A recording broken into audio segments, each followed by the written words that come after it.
quick look at some of the ideas for holding the guitar, just to make it more comfortable for you. And remember, all the ideas I'm going to show you are just ideas. They're guidelines that you ought to follow, but if you want to change them slightly so that you feel more relaxed, then remember that's the most important thing. So first thing, make sure your chair is low enough that it's giving your knees an angle. That's just because if your knee's straight, the guitar's going to slide down. So if you have a tall chair, just put something under your foot, some books or a phone directory, just something to support your knee. The other thing with your chair, find a chair that doesn't have any arms. It's not hugely essential, but if it's a smaller office type chair like this one, you find that if there's arms, they're just going to knock the guitar.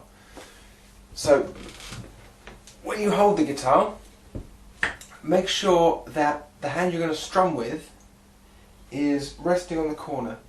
So it's the forearm that's resting. It's not the bicep, although on an acoustic it probably will be because the guitar's bigger. So for us it's just going to be the forearm if you're playing the electric. What you don't want to do, some guys might rest too low. I've seen it happen a lot.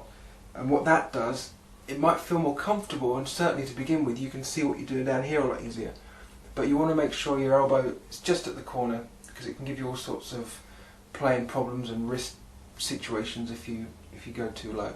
And equally if you go too high, it's going to cause you tension. So you'll find the right spot for you and you'll know it's right.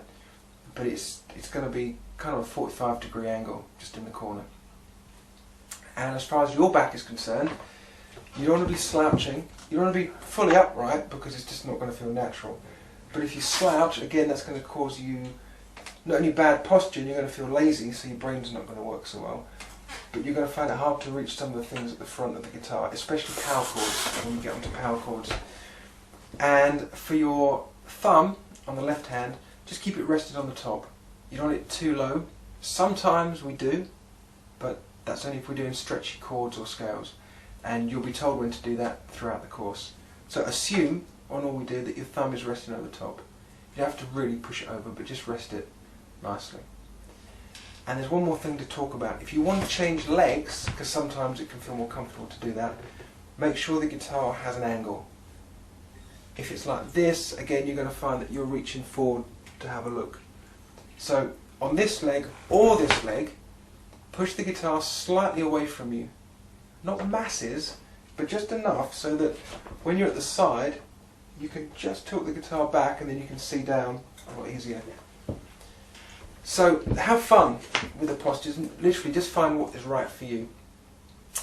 Make sure that you're not doing any of the bad habits and your elbow's not down. Other than that, if it's comfortable and you can play what you're being asked to play, then that's as good as you need to get. Be sure to check out the clips for holding the pick. There's some good advice on the specific angle that your wrist needs to be for playing with the pick. And also, if you haven't done so, check out how to set your amp and your guitar up. That way we're ready to go. And I'll see you on the other clips. Okay, have fun.